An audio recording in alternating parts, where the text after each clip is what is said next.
Hello friends, welcome to Thenkumar kitchen. நம்ம இன்றைக்கி சூப்பரான தேங்காய் பால் வச்சு ஒரு பால் கொழுக்கட்டை தான் பார்க்க போகிறோம். நல்ல மாலை நேரங்களில் நம்ம சூப்பரான இனிப்பாக சாப்பிடணும்னு தோணும்.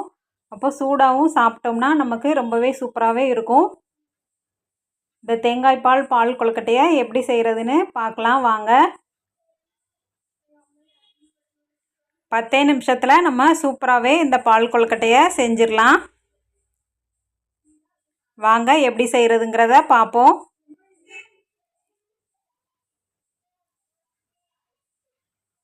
ஒரு கப் அளவு நான் அரிசி மாவு எடுத்துக்கிறேன்.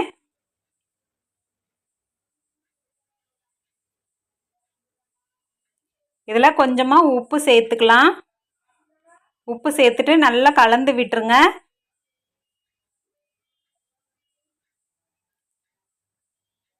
நல்ல வெதுவெதுப்பான தண்ணியால் நம்ம இன்றைக்கி இதை பிசைய போகிறோம். நல்ல வெதுவெதுப்பான தண்ணியில் பிசைஞ்சு இந்த கொழுக்கட்டை செய்யும்போது கொழுக்கட்டை கொஞ்சம் நல்லா சாஃப்டாகவே வரும்.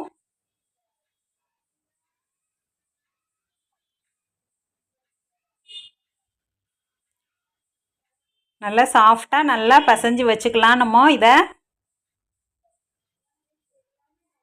இந்த கொழுக்கட்டை செய்கிறதுக்கு நமக்கு 10 நிமிஷம்தான் ஆகும். குழந்தைங்க ஸ்நாக்ஸ் கேட்டாங்கன்னா நம்ம டக்குன்னு சூப்பராகவே செஞ்சு கொடுத்துடலாம்.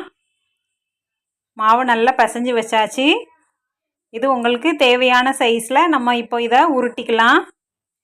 சின்ன சின்ன உருண்டைகளாகவும் போட்டுக்கலாம். சின்ன சின்ன விரல் சைஸில் சின்ன சின்னதாக தட்டையாகவும் நம்ம போட்டுக்கலாம். இதை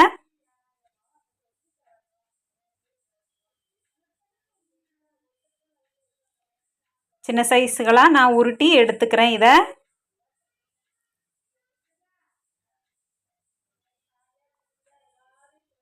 இதே மாதிரி எல்லாத்தையும் நம்ம உருட்டி எடுத்து வச்சுக்கலாம்.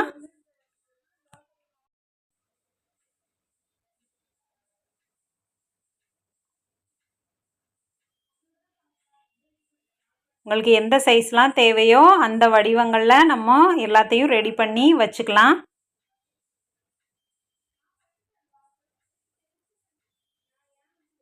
எல்லாத்தையும் நல்லா நான் உருட்டி வச்சுக்கிட்டேன்.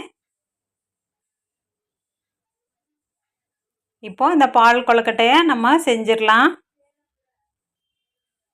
ஒரு பாத்திரத்தில் நான் 1 கப் அளவு வெல்லம் சேர்த்துக்கிறேன். வெல்லம் சேர்த்துட்டு அதில் கொஞ்சமாக தண்ணி விட்டுட்டு நல்லா கரைய விட்டுக்கலாம். நல்லா வெல்லம் கரைஞ்சதுக்கப்புறமா நம்ம இதை வடிகட்டி எடுக்க போகிறோம். நல்லா தூசி மண்ணெலாம் இருக்காத அளவுக்கு நம்ம இதை வடிகட்டி எடுத்துக்கலாம். ஃபஸ்ட்டு உங்களுக்கு இனிப்பு எந்த அளவுக்கு தேவையோ அந்த அளவுக்கு சேர்த்துக்கோங்க. நான் 1 கப் அரிசி மாவுக்கு 1 கப் வெல்லம் எடுத்திருக்கேன். இது இனிப்பு நமக்கு கரெக்டாகவே இருக்கும். இப்போ நல்லா பாகு கரைஞ்சி வந்துடுச்சு. இதை நான் ஃபில்டர் பண்ணி தனியாக எடுத்து வச்சுக்கிட்டேன்.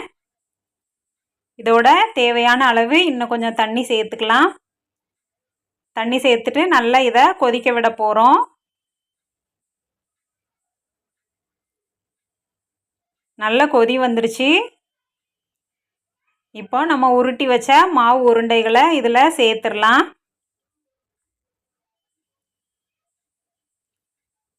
எல்லா மாவு உருண்டைகளையும் இதில் போட்டுக்கோங்க. நல்லா லோ ஃப்ளேமில் வச்சுட்டு குக் பண்ணுங்கள். கொழுக்கட்டை மாவு பச்சையாக போட்டிருக்கோம், அதனால் நல்லா வெந்து வரணும். நம்ம லோ ஃப்ளேமில் வச்சுட்டு குக் பண்ணி எடுத்துக்கலாம். இது ஒரு 10 நிமிஷத்தில் கொழுக்கட்டை சூப்பராகவே ரெடி ஆயிரும்.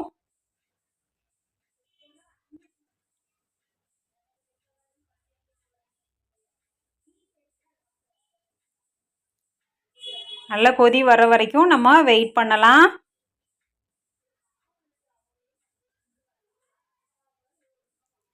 நல்லா லைட்டாக கரண்டியால் கலந்து விட்டுக்கோங்க. அப்போ தான் கட்டி பிடிக்காமல் இருக்கும்.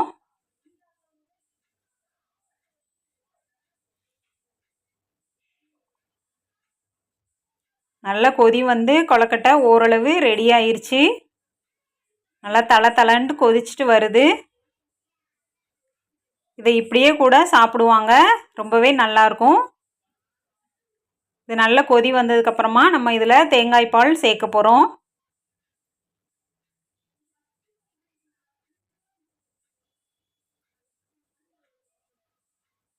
நல்லா கொழுக்கட்டை பொல பொலன்ட்டு நல்லா வெந்து வந்திருக்கு.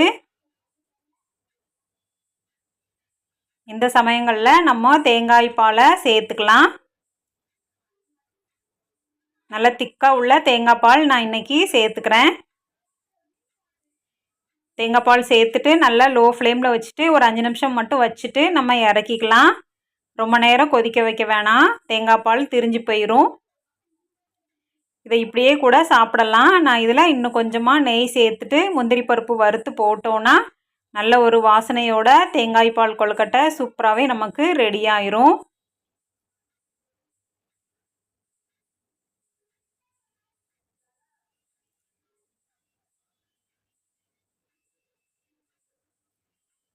கொஞ்சமாக நெய் சேர்த்துட்டு நம்ம முந்திரி பருப்பை நல்லா ரோஸ்ட் பண்ணி எடுத்துக்கலாம்.